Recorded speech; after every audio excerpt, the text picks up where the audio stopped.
अस्सलामुअलैकुम, मैं हूं सायरा मसूद और आप देख रहे हैं Salim Bukhari show. I hope you all are doing well.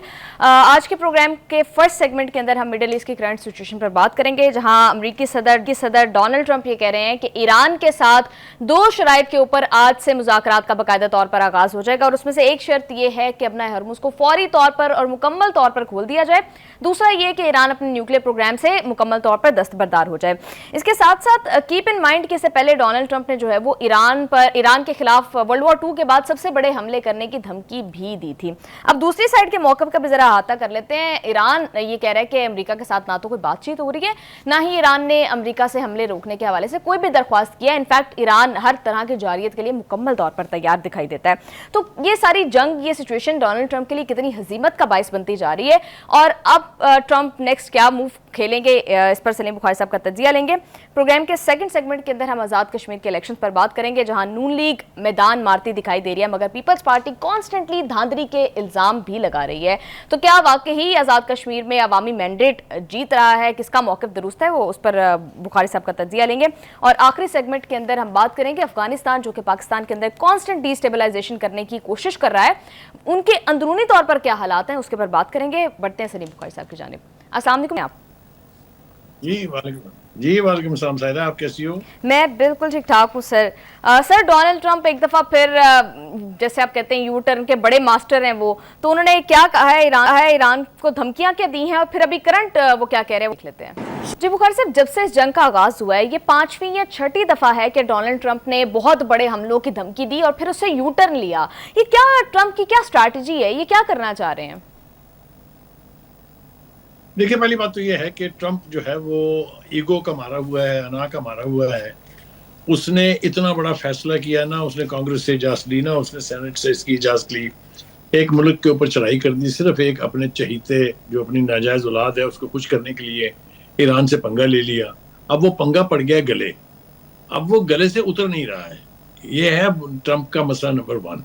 इसके लिए वो बार बार झूठी धमकियां भी दे रहे हैं, बार बार अपनी की हुई बातों को यानी ठुका छाट रहे हैं, और शर्म नाम की तो चीज उनके करीब से कोई गुजरी नहीं है। आप ये देखिए कि जो उन्होंने एक ऐसे हमले की धमकी दी थी कि जो जंगे अजीम दोयम के बाद सबसे बड़ा हमले होने जा रहा था, उससे वापस जाने के लिए उन्होंने नाम किस किस के इस्तेमाल किए हैं। सऊदी अरब का नाम लिया है, कतर का नाम लिया है, तो बेपना मतलब है अपने सपोर्ट में नाम इस्तेमाल कर लिए हैं और ये कहा कि जी मुझे सऊदी अरब ने भी कहा, मुझे मोहम्मद बिन सलमान ने भी कहा, तो इसलिए मैं मुज़ाकरात की तरफ जो है वो पलट रहा हूँ। पहली बात तो ये कि अगर वो हमला कर सकते होते या उन्होंने हमला करना होता या उनकी नीयत वाकईतन ऐसी होती तो वो कतन ईरान के लिए कोई रियायत करने के लिए तैयार नहीं है। तो मैं इसको न तो ये कि रियायत मानूंगा और ना ही मैं ये मानने के लिए तैयार हूँ कि उन्होंने इन 3-4 लोगों के कहने पर अपना इतना बड़ा फैसला जो है वापस ले लिया है। और जो 2 शर्तें रखी हैं उसके लिए, यानी उस बड़े फैसले के लिए, वो इतनी मजाका खेज है। पहली शर्त तो ये है कि जी अपना हुर्मुज़ जो है वो हर किस्म की तजारत के लिए प्री वार सिचुएशन पे खोल दिया जाए, जो ईरान कैटेगोरिकली एक मरतबा नहीं जी, कम से कम 1 दर्जन मरतबा हाईएस्ट लेवल पर जो उनकी लीडरशिप है वो ये स्टेट कर चुकी है। और आज भी जो इस्माइल बकाई हैं उन्होंने कहा है कि प्री वॉर सिचुएशन पर आबनाए हुर्मुज़ के जाने का तो सवाल ही पैदा नहीं होता। बिल्कुल। दूसरी बात, जो दूसरी शर्त उन्होंने रखी है वो एक दफा दरफुंतनी अब फिर से रिफॉर्मुलेट की है उन्होंने। पहले ये था कि ये गारंटी दे कि ये एटमी बम नहीं बनाए, एटम बम नहीं बनाएगा। अब वो कह रहे हैं दूसरी शर्त में कि ईरान मुकम्मल तौर पर अपना एटमी प्रोग्राम जो है वो खत्म करे। यानी मुझे ये समझ में नहीं आती है कि या तो वो उनकी याददाश्त का मसला है बहुत सीरियस कि उन्होंने पहले क्या कहा था उन्हें यही याद नहीं रहता। जिस शख्स को रेफरेंस टू द कॉन्टेक्स्ट अपनी की हुई बात का हवाला याद ना रहे, वो शख्स कैसे अमेरिका जैसे मुल्क का सरबराह हो सकता है? वो कैसे इतनी बड़ी जंग मशरिक वस्ता में छेड़ बैठता है? मुझे इसकी बिल्कुल समझ में नहीं आ रही है। जहाँ तक ईरान के न्यूक्लियर प्रोग्राम का ताल्लुक है, आपको मैं वापस ले चलता हूँ इस 38 रोज़ा जंग से पहले, फिर उससे पहले 12 रोज़ा जंग से पहले, और फिर उससे पहले जो मुज़ाकरात का सिलसिला 2015 में शुरू हुआ था, उसके पीछे कि अफसुदगी पर तो बात जरूर हुई और मुआहिदा भी हुआ, जिससे फिर आके 2018 में ट्रंप साहब ने उसकी ऐसी तैसी कर दी, निकल के भाग गया वहां से अमेरिका जो है। लेकिन कभी भी ईरान के न्यूक्लियर प्रोग्राम को मुकम्मल तौर पे खत्म करने की बातचीत मुज़ाकरात की टेबल पर नहीं हुई। मैं आपको ले चलूंगा उन राउंड ऑफ टॉक्स के ऊपर जो दोहा में हुई, फिर उसके जी बाद ओमान में हुई, फिर उसके बाद जनीवा में हुई। हर जगह बात अफसूदगी के लेवल की हद तक तो ठीक है कि ईरान ने उसके ऊपर बातचीत की, लेकिन इन तमाम राउंड्स में कहीं भी मुकम्मल तौर पर ईरान के प्रोग्राम को खत्म करने की बात नहीं हुई। तो कैसे एज्यूम कर लिया ट्रंप ने कि अब वो ये बात मान जाएंगे? That means it is a self deception. Trump is hunted by self deception. वो खुद को धोखा दे रहे हैं तो ऑब्वियसली पूरी कौम को तो धोखा वो देंगे ही। ये बात अगर ना होती तो पूरी कौम सड़कों पर निकल के ये तो नहीं कहती ना, नो किंग नो वॉर। ना ही वो ये कहती कि ये हमारी जंग नहीं, ये नेतन्याहू की जंग है। यही जुमला उठा के फिर यूरोप जो है उसने आइसोलेट किया अमेरिका को, ऑलमोस्ट आइसोलेट, कि this is not our war. This became a popular slogan. अब इस बैकग्राउंड के तहत अगर आप ट्रंप के इन बयानात को देखें तो ये आपको दीवाने की एक बढ़ दिखाई देती है। मैं आपको फिर ये कह रहा हूं कि इस हवाले से जो रिएक्शन है हमारे सामने ईरान का। बिल्कुल, प्रोग्राम में वापस आते हैं एक ब्रेक के बाद, वापस आकर यहीं से डिस्कशन को कंटिन्यू करेंगे। Stay with us.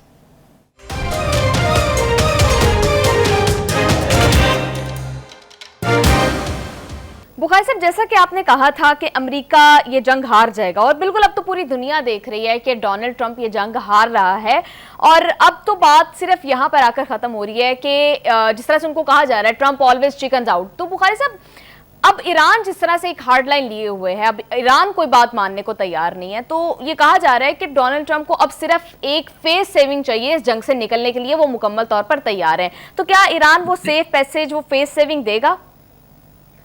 देखिए, पहली बात तो ये कि हम इसको एक तो हिस्टोरिक पर्सपेक्टिव में देख सकते हैं, एक हम जो कुछ दुनिया के सामने उन जंगों के नतीजे में आया जो अमेरिका ने लड़ी हैं उसके हवाले से भी देखें तो फतेह तो कहीं हासिल हुई नहीं है और ना ही कहीं उन्हें आज तक सेफ एग्जिट मिली है। मैं आपको हवाला दे दूं, वियतनाम से शुरू कर लें बात, अगर आपने उससे पहले से नहीं करनी है तो उसके बाद इराक में आ जाएं, जहां वो वेपन ऑफ मैस डिस्ट्रक्शन ढूंढने के लिए आए थे। पूरा इसराइल खोद मारा। किसी गैरतमंद को तो डूब मरना चाहिए था जब उसका प्रेमिसेस इतना फॉल्स हो। उसके बाद टोनी ब्लेयर जैसे बंदे जिन्होंने इसकी हिमायत की थी, उन्होंने बाद में माफिया मांगी। तो कहने का मतलब ये, उसके बाद आप अफगानिस्तान में आ जाइए, 20 साल not only with American forces but NATO forces also they stayed in Afghanistan. क्या हुआ कौन नहीं जानता। मुझे और आपको क्या पता नहीं है कि $7 अरब का असला छोड़ के यहाँ से भागे वो, और किस जल्दी में भागे, और किस तरह से उन्हीं अफगान तालिबान को इक़्तिदार सौंपा जिनका वो नाम सुनने के लिए तैयार नहीं थे, जिनके गले उन्होंने पहले 9/11 का सानिया डाला, अगर आपको याद हो, अलकायदा के हवाले से। तो कहने का मतलब ये है कि उनकी तो कोई कल सीधी है ही नहीं। मुझे खुशी इस बात की है कि उनकी जिस तरफ से जो भी कोशिश होती है, ट्रंप का जो भी बयान होता है, उसका प्रॉम्प्ट रिप्लाई जो है वो ईरान की तरफ से आ जाता है।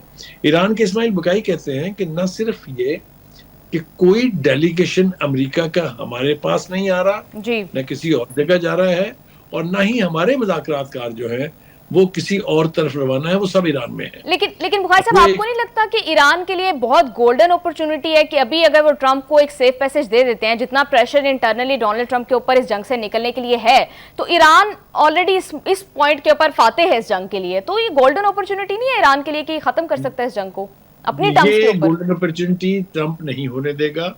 ट्रंप की अगर ख्वाहिश हो कि होने दे तो नेतन्याहू नहीं होने देगा। आपको मैंने इब्तिदा में जिन 2 शर्तों का हवाला दिया है और साथ ये भी बताया है कि कुछ भी हो जाए, दुनिया इधर से उधर हो जाए, इस दोनों पर ईरान ने नहीं मानना है, तो कहाँ से मिलेगी सेफ एग्जिट? सेफ एग्जिट का तो रूम है ही नहीं। देखिए, जितना नुकसान जंगी साजो सामान के इस्तेमाल से, एयरफोर्स और नेवी के इस्तेमाल से ईरान को पहुंचाया जा सकता था, वो नुकसान तो ईरान का हो गया। ईरानी कौम जो है इसके नतीजे में यूनाइटेड हुई है, और जो कौम यूनाइटेड हो जाए जंग के दिनों में, उसको हराना, उससे जीतना, ये दोनों ही अमर जो है वो नामुमकिनात में से हैं। तो इस वक्त की सूरत हाल ये है कि Iran is not willing to give any safe exit to United States और ट्रंप। ये बिल्कुल, मुझे तो इसके बारे में कोई तो आपको लगता है कि मतलब डोनाल्ड ट्रंप को ऐलान ये बात कहनी पड़ेगी कि आई सरेंडर, तो ही ईरान अपनी पोजीशन से वापस हट सकता है? अगर इतनी सख्त कड़ी शर्त ना भी रखे ईरान, तो ईरान इस हवाले से वापस नहीं जाने देगा अमेरिका को कि अमेरिका ये दावा करे कि हम ईरान के खिलाफ ये जंग जीत गए। और ये नहीं हो रहा है, ये नहीं कर पाया है ट्रंप, ये नहीं कर पाई है उसकी मिलिट्री स्ट्रेटजी। और उसी तरीके से जैसे कि ट्रैक रिकॉर्ड है अमेरिका का, अमेरिका यहां से भागेगा बेइज्जत होके। मैंने कहा ना आपसे कि कौन सी कसर उठा रखी है ट्रंप ने, या ट्रंप की पेंटागन ने, या ट्रंप के सेंटकॉम ने। जो कर सकते थे वो कर चुके हैं। इससे आगे जाना, इससे आगे अब एक कदम बाकी है, वो है landing the foot soldiers on Iranian soil. पूरी दुनिया को ये पता है कि इसका नतीजा क्या निकलेगा। बिल्कुल, पूरी दुनिया को ये पता है कि इस तादाद में बॉडी बैग वापस जाएंगे कि अमेरिका। तो बुखारी साहब, जब इस हद तक अमेरिका को शिकस्त हो चुकी है इस जंग के अंदर, जब हम सब जानते हैं, रिपोर्ट्स आ रही हैं कि मिसाइल्स के हवाले से कमी हो गई है अमेरिका के अंदर, और फिर अब अपने ही फौजियों से स्ट्रैटेजी भी इनफैक्ट अमेरिका के पास अब मौजूद नहीं है, उनसे पूछा जा रहा है। तो फिर ऐसे में डोनाल्ड ट्रंप जो है वो सेकेंड वर्ल्ड वॉर के बाद सबसे बड़े हमले यानी ऑलमोस्ट न्यूक्लियर बॉम्ब शायद यूज करने की धमकी जो दे रहे हैं, और फिर पीर टेक्सस भी इसी हवाले से बात कर रहे हैं, तो फिर ट्रंप किस बेस के ऊपर इस तरह की धमकियां दे रहे हैं? देखिए, उसकी दो वजूहात हैं। एक तो ये कि हमारी जो इस्लामिक उम्मा की क़यादत है, उसके पहले तो मैं अरब लीग को कहता था कि वो भी है और वो भी है और वो बेकार है, उसका होना ना होना उससे कोई फर्क नहीं पड़ता। यही हाल अब इस्लामिक क़यादत का भी होता जा रहा है। आप ये देखिए, एक सवाल, सिंपल सवाल है, गली के किसी चलते हुए बच्चे से पूछिए कि जब अमेरिका की तरफ से इस किस्म की फौजकशी की जा रही है, जब इसराइल की तरफ से फलस्तीनियों का खून बहाया जा रहा है, जब गजा और लेबनान को आज भी बर्बरियत और जाहिलियत का निशाना बनाया जा रहा है, किसी एक मुस्लिम लीडर का नाम मुझे बताइए जल्दी से जिसने एक लफ्ज इसके ऊपर कहा हो कि अमेरिका ज्यादती कर रहा है। जी। ये कौन सा इंसाफ है जी? ये कौन सी बेहयाई और बेगैरती है जी? कोई जवाब तो दे मुझे इसका। कहा किसी ने, जो मैं पूछ रहा हूं सवाल, मैं अपने इसी प्लेटफॉर्म से पूरी इस्लामिक क़यादत को चैलेंज कर रहा हूं कि अगर किसी ने अमेरिका की मजम्मत की हो, अगर किसी ने नेतन्याहू को कंडेम किया हो, तो मुझे उसका नाम बता दीजिए जल्दी से। बिल्कुल बुखारी साहब, ये कहना कि दोनों फरीक तहम्मुल का मुजाहरा करें, ये तो डूब मरने वाली बात है। बिल्कुल ठीक है। दैट मीन जालिम भी ठीक है और मजलूम भी ठीक है। ये क्या बात है जी? बुखारी साहब, जब हमने रिसेंटली देखा कि सऊदी अरब और हौसियों के दरमियान झड़पें हुई, उसके बाद ये समझा जा रहा था कि सऊदी अरब शायद ईरान के खिलाफ इस जंग में शामिल हो रहा है, लेकिन अब मोहम्मद बिन सलमान का डोनाल्ड ट्रंप पर प्रेशर डालना सऊदी अरब की रवैये की किस तरफ तब्दीली का इशारा करता है? बहुत अहम सवाल आपने उठाया है। मैं आपसे फिर कह रहा हूँ कि ये जो ट्रंप ने बहाना बनाया ना कि मुझे सऊदी अरब ने कहा, मुझे कतर ने कहा, मुझे अमारात ने कहा, ये एक जवाज के तौर पर तो है, लेकिन हकीकी तौर पर भी ये मुमालिक नहीं चाहते हैं कि वो जंग हो। क्यों? इसका सिंपल जवाब ये है कि जवाबा गजल वाशिंगटन नहीं जा रहा है। हाँ जी। जवाबा गजल जा रहा है उन खलीजी रियासतों को जहां पर अमेरिका के अड्डे हैं। लिहाजा उनको खौफ है कि अगर इससे बढ़ के ईरान के खिलाफ कार्रवाई करेगा अमेरिका, तो ईरान सबका रिकॉर्ड तोड़ते हुए उससे ज्यादा शिद्दत के साथ इलाकाई ममालिक जो हैं, जहां पर अमेरिकी अड्डे हैं, वहां पर कार्रवाई करेगा। आपने देखा जॉर्डन के साथ क्या हुआ, आपने देखा कतर के साथ क्या हुआ, आपने देखा कुवैत के साथ क्या हुआ, बहरीन के साथ क्या हुआ, सऊदी अरब के साथ क्या हुआ। लिहाजा वो उनका नाम इस्तेमाल तो कर रहे हैं, लेकिन उन्होंने सिर्फ ये कहा है कि इस जंग में मजीद शिद्दत पैदा ना करें, एंटीसिपेटिंग कि उतनी ही ज्यादा शिद्दत के साथ हमारे ऊपर उसका जवाबा गजल आएगा। तो I don't think it's a favour. दूसरी बात यह है कि ईरान जो है वो इस वक्त अमान के साथ बातचीत कर रहा है और काफी एडवांस स्टेज पर है कि टेम्परेरीली कोई एक महफूज रास्ता जो है वो आबना हुर्मुज़ में बना लिया जाए। ईरान का ये स्टांस बहुत पुराना है कि ये फैसला हमने और अमान ने करना है, इसमें किसी तीसरे मुल्क का कोई दखल नहीं है, इसलिए कि इस इलाके के सारे पानी जो है उन पानियों के ऊपर ओमान और ईरान का हक है। ईमान का कुछ थोड़ा हिस्सा है, ईरान का बहुत बड़ा हिस्सा है। लिहाजा वो आपस में कोई ऐसा अगर कर लें तो कोई खराबी नहीं है मेरे ख्याल से, कोई ना कोई रास्ता इसमें निकल आएगा। बिल्कुल ठीक है बुखारी साहब, एक तरफ तो मिडिल ईस्ट के अंदर जो सारी रियलिटीज़ हैं वो तब्दील होती जा रही है, दूसरी तरफ डोनाल्ड ट्रंप इस जंग से निकलने के लिए डेस्परेट है, मगर ईरान हार्ड लाइन लिए हुए है। सारा तज्जिया सलीम बुखारी साहब का आपने जाना। प्रोग्राम में शामिल करते हैं एक ब्रेक से वापस आकर हम आज़ाद कश्मीर में जो इलेक्शन हो रहे हैं उस पर बात करेंगे, साथ रहिएगा।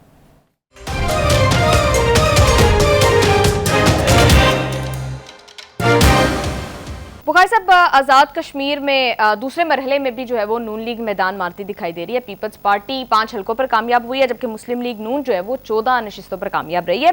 इसके बाद पीपल्स पार्टी की जानिब से कॉन्स्टेंटली धांधली के इल्जाम लगाए जा रहे हैं, फिर उस पर मुस्लिम लीग नून का रद्देमल भी आ रहा है। बुखारी साहब, आपको क्या लगता है किसका मौकिफ दुरुस्त है? क्या वाकई अवामी मैंडेट जीत रहा है आज़ाद कश्मीर में? देखिए, पहली बात तो यह है कि हमने हाल ही में देखा गिलगित बल्तिस्तान के इलेक्शन हुए, वहां पर भी पोलराइजेशन शुरू में इसी तरह की थी, लेकिन जिस एक बात ने उस पूरी सूरत हाल को समेटा वो था प्राइम मिनिस्टर का पीपल्स पार्टी को मुबारकबाद देना। और वो उन्होंने कोई कान में नहीं कहा था, बाकायदा टीवी स्क्रीन पर आके अवामुन नास से खिताब करते हुए कहा था, विच इज अ गुड ओमन। हारने वाला अगर इस स्पिरिट का मुजाहरा करे तो कोई भी सूरत हाल जो है वो कितनी ही बदनुमा क्यों ना हो, उस पर काबू पाना आसान है। अब सूरत हाल ये है कि ये बात तो अब रियलाइज कर ली है पीपल्स पार्टी ने कि हुकूमत उनकी नहीं बनती है, इसलिए कि अब सूरत हाल ये है कि इस वक्त तक 45 में से 23 सीटों पर पाकिस्तान मुस्लिम लीग नून जो है वो उसका कब्जा हो गया है। कब्जे से मुराद है कि वो जीत गई है। जो हाल ही में दूसरे मरहले के इलेक्शन हुए हैं, इसमें से 14 सीटें जो हैं पीएमएलएन ने ली हैं, जबकि 5 सीटें जो हैं वो पाकिस्तान पीपल्स पार्टी को गई हैं। दूसरे मरहले में जिन महाजरीन की 12 सीटों के ऊपर इलेक्शन होना था, उसमें से 10 जो है वो नून लीग जीती है और 2 जो है पीपल्स पार्टी जीती है। ये मेरे ख्याल से एंटिसिपेटेड रिजल्ट था, इसीलिए वहां पर सबसे ज्यादा एहतजाज भी किया गया। जो एक बात मेरी समझ में नहीं आती है वो ये कि जब हुकूमत की तरफ से धांधली के सबूत मांगे गए, पहले इल्जाम ये लगाया गया था कि 13 जो कॉन्स्टिट्यूएंसीज हैं उनमें धांधली हुई है, फिर उन्होंने कहा नहीं जी 4 में हुई है, और अब वो 2 पर आ गए हैं कि जी 2 में हुई है। तो कहने का मतलब ये है कि कोई भी इलेक्शन 100% शफाफ और 100% अकॉर्डिंग टू द बुक नहीं होते। कोई इलेक्शन आप उठा के देख लें पाकिस्तान की तारीख के, हारने वालों की तरफ से अक्सर और जीतने वालों की तरफ से भी कभी कभी, मसलन मैं आपको मिसाल दे देता हूँ कि 2024 का इलेक्शन जो था उसमें पीटीआई ने कहा कि धांधली हुई है। 2018 के इलेक्शन में पीपल्स पार्टी और तो 2024 के इलेक्शन में पीटीआई ने कहा कि धांधली हुई है। उससे पहले अगर आपको याद हो तो 2018 के इलेक्शन में पीपल्स पार्टी और पीएमएलएन दोनों ने कहा कि बहुत धांधली होगी, हमारा मैंडेट चुरा लिया गया है। फिर एमक्यूएम और जो जमात इस्लामी है उनके इल्जाम भी आपके सामने हैं। तो कहने का मतलब ये है कि ऐसा इलेक्शन तो पाकिस्तान में अभी तक मुमकिन नहीं हुआ जिसमें किसी को कोई शिकायत ना हो और सब कहें मिलके कि जी क्या बात है, बहुत कमाल का इलेक्शन हुआ है। हाँ। तो ये हमारी रवायत का हिस्सा है कि हम इल्जाम तराशी करते हैं, लेकिन इल्जाम तराशी के बाद फिर सबूत जो है उनका होना बहुत जरूरी है।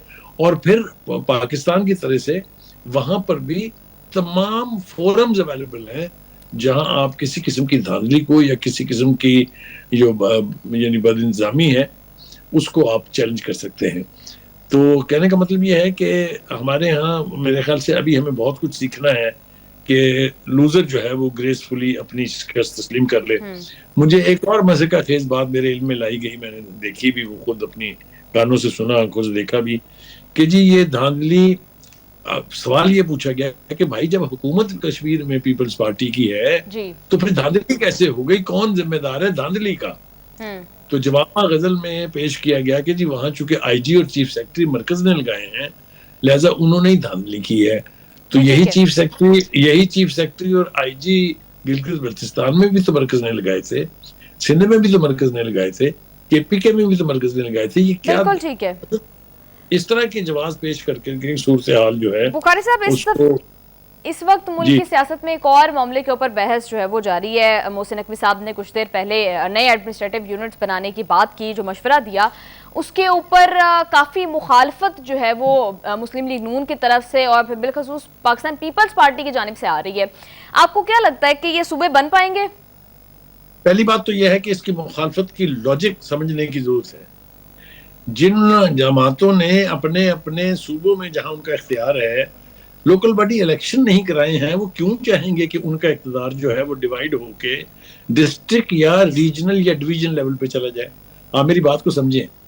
अगर लोकल बॉडी इलेक्शंस करा दिए जाएं लेटर एंड स्पिरिट में, तो माली इख्तियारात तमाम यूनियन काउंसिल, डिस्ट्रिक्ट काउंसिल और उनको मुंतकिल हो जाएंगे। तो मुझे इसके बारे में एक चीफ मिनिस्टर का कोट याद है, मैं उनका नाम नहीं लूंगा दानिस्ता, लेकिन लोग समझ जाएंगे, जिनको कहते हैं कि वो आइडियल चीफ मिनिस्टर थे। उन्होंने ये कहा था कि अगर हमने ये सारे माली इख्तियारात लोकल बॉडीज को देने हैं तो हम क्या लिफाफे हैं, हम क्या पोस्ट ऑफिस है कि उधर से माल आएगा हम आगे पकड़ा देंगे? ये सूरत हाल बर्दाश्त करने के लिए कोई भी तैयार नहीं है। मैं आपको ये कहूं कि सुप्रीम कोर्ट के हुक्म के बावजूद उन्होंने पंजाब में बुखारी साहब, इस सिचुएशन के अंदर आपको क्या लगता है कि वाकई जो डिमांड है, जो प्लान है, वो वाकई ही सूबे बनाने का है, या फिर ये मुक्तदरा की जानिब से मैक्सिमलिस्ट डिमांड रखी जा रही है ताकि 28वीं आईनी तरमीम जो है वो दोनों पार्टी से अप्रूव करवा ली जाए? देखिए, ये तो हम तज्जियाकार बैठ के ये बातें जोड़ रहे हैं। मैं आपको दर हकीकत बताऊं कि ये सूबों की बात आज की नहीं है जी। और इसके ऊपर हर पार्टी ने स्टांस लिया कि हाँ सूबे बनने चाहिए, चाहे वो पीएमएलएन है, चाहे वो पीपल्स पार्टी है। लेकिन ये उस वक्त है जब ये पार्टियां अपोजिशन में होती हैं, जब ये इक़्तिदार में पहुंचती हैं तो फिर उनको ये बात वारे नहीं खाती है। तो ये बड़ी अजीबोगरीब बात है कि एक ऐसा इशू जिसके ऊपर ऑलमोस्ट कंसेंसस था, वो अब जब एक तरफ आप ये गाली देते हैं हुकूमत को कि हुकूमत नहीं चल पा रही है और हुकूमत उसको बेहतर चलाने के लिए किसी किस्म की मंसूबाबंदी करती है, तो फिर जो है उसके ऊपर इस किस्म का रद्द अमल जो है वो देख के मुझे तो तकलीफ होती है, मुझे तो इसकी खुशी नहीं है। जहां तक आपने ये कहा कि क्या इसका मतलब ये है कि अब ये बात फिर किसी और तरमीम की तरफ जाएगी, देखिए दो तरीके हैं। एक तरीका तो आइन में दर्ज है कि नए सूबे बनाने के लिए प्रोसेस क्या है, जिसकी बाज़गश्त हम सुन रहे हैं कि पहले तो जिस सूबे में सूबे बनाने हैं आपने उसकी जी बिल्कुल। बुखारी साहब, वक्त तो बहुत कम है, इस वजह से बस लास्ट सवाल उसका शॉर्ट सा जवाब दीजिएगा। करंट सिचुएशन के अंदर हमने देखा कि पीटीआई की जानिब से हिमायत की गई नए सूबे बनाने की, तो आपको लगता है कि पीटीआई के लिए कोई स्पेस बनती देख रहे हैं आप? देखिए, अब पीटीआई ने ये रियलाइज कर लिया है कि अगर वो आइसोलेशन में रहेंगे, मेन स्ट्रीम इश्यूज जो हैं उनमें पार्टिसिपेट नहीं करेंगे, तो वो इररेलेवेंट हो जाएंगे। मेरे ख्याल से बहुत वाइजर स्टेप है पीटीआई की तरफ से कि उन्होंने इसको रिस्पॉन्ड करते हुए कहा है कि ये सूबे बनाना जो है एडमिनिस्ट्रेशन को बेहतर करने के लिए वाहिद रास्ता है। बिल्कुल आपने ठीक कहा, पीटीआई अपनी स्पेस हासिल करना चाह रही है, और अगर पीपल्स पार्टी और नून लीग ने इसी तरह से आपस की जो चपकलिश है या आपस की जो ये नफरतें बढ़ रही हैं, इसका अगर ये जारी रहा तो इसका सबसे बड़ा बेनिफिशियरी जो है वो पीटीआई होगी। बिल्कुल बुखारी साहब, आप बिल्कुल ठीक कह रहे हैं। इसी के साथ हम प्रोग्राम में एक ब्रेक शामिल करके से वापस आकर हम बात करेंगे अफगानिस्तान में जो है मुसल्लह कार्रवाइयां अफगान तालिबान हुकूमत के खिलाफ शुरू हो चुकी हैं, उस पर डिटेल डिस्कशन करेंगे, साथ रहिएगा।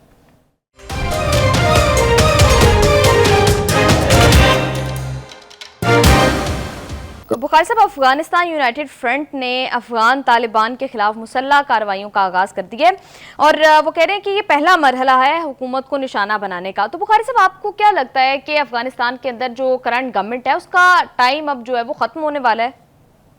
खुदा अपने दाम में सयाद आ गया। मुझे तो ये सुन के खबर जो कि अब हक़ाइक़ पर मबनी है, बहुत एक अजीब सी राहत महसूस हो रही है, इसलिए कि हमने इतनी कुर्बानियां दी उनके लिए, इतना अपना नुकसान कराया, हमने 80,000 के करीब जानों का नजराना पेश किया, 8 से 10,000 तक हमारी फौज के जवान जो हैं वो इनकी खातिर शहीद हुए, और उन्होंने आके हमारे साथ जो सलूक किया उसका अल्लाह ताला ऊपर बैठ के तो देख रहा होता है ना। तो वो बकौल बेजार लक्ष्मी के सयाद ने फूका था ना दिल का नशेमन, और सयाद का जलता हुआ घर देख रहा हूँ। हमने कुछ नहीं किया है, अब तो वो उनके अपने ही लोग जो हैं वो उनके मुखालिफ हो गए हैं, और ये जंग जो वहाँ अब जिसका आगाज हुआ है ये अपने मंतकी इंजाम तक पहुंचे बगैर नहीं रुकेगी। वो ये कह रहे हैं कि हमारी लड़ाई सिर्फ तालिबान से नहीं है, तालिबान रजीम से नहीं है, हम वहाँ पर इस्लामिक फ्रंट वालों की भी ऐसी तैसी करेंगे, हम वहाँ अलकायदा के साथ भी निपटेंगे। और मुझे ये दिखाई दे रहा है कि ये कुव्वतें जो इस वक्त बरसरे पैकार हैं अफगानिस्तान की रजीम के खिलाफ, काबुल रजीम के खिलाफ, ये हर गुजरते दिन के साथ कुव्वत पकड़ती जाएंगी। इसलिए कि आज भी अगर आप रियलिस्टिक जायजा लें तो अफगान रजीम जो है it is restricted with in Kabul. Kabul के बाहर उनका कहीं कोई इख्तियार नहीं है, कहीं कोई रिट नहीं है उनकी। बुखारी साहब, तो ये बात, ये जो जी। इस वक्त लोग सामने हैं, इनकी क़यादत जो है वो जनरल समी सादात कर रहे हैं। और वो समी सादात ये कहते हैं कि ये तो मुसलमान ही नहीं है। वो तो अब यहाँ तक बात होने लगी है कि इनका इस्लाम से कोई ताल्लुक नहीं है। और दूसरी बात वो ये कह रहे हैं कि इनसे हम मज़ाकरात नहीं करेंगे। ये एक ही जबान समझते हैं, बंदूक की, और हम बंदूक की जबान में इनसे बात करके अफगानिस्तान को इनसे निजात दिलाएंगे। बुखारी साहब, अभी ये दो चीजें जो मेरे ख्याल से बहुत बड़ा फैक्टर है। एक ये कि जो अमीर मुत्तकी टाइप लोग हैं जिन्होंने जाके डीएनए जोड़ लिया अपना हिंदुस्तान से, हाँ जी। और हिंदुस्तान की बीजेपी और आरएसएस से, ये वो लोग हैं जो इस्लाम के करीब हैं और नहीं चाहते कि इस्लाम के नाम पर कोई खिलवाड़ किया जाए। बुखारी साहब, माज़रत के साथ इंटरप्ट कर रही हूँ। बुखारी साहब, आपको लगता है कि अगर अफगानिस्तान में रजीम चेंज हो जाता है तो उससे पाकिस्तान में अमन आ जाएगा? क्योंकि 2021 में भी हमने बड़ा सेलिब्रेट किया था कि शायद अब पाकिस्तान में जो है वो सिक्योरिटी चैलेंजेस नहीं होंगे वेस्टर्न बॉर्डर से। देखिए, अब हमें चूंकि वहाँ छुपे दुश्मन का पता है, वो चाहे टीटीपी है, चाहे खुद तालिबान, अफगान तालिबान है, और दूसरी जो कुव्वतें बरसरे पैकार हैं वहाँ पर, वो हमें अब उनका मालूम है। टीटीपी हो, कोई भी हो, आने वाली कोई भी हुकूमत जो है वो उनसे, उनके ऊपर से हाथ उठा लेगी, इसलिए कि इस रजीम को सपोर्ट भी यही एलिमेंट है। बिल्कुल बिल्कुल बुखारी साहब, आप ठीक कह रहे हैं। इसी के साथ प्रोग्राम का टाइम हो गया। See you all tomorrow. Take good care of yourself. अल्लाह हाफिज़।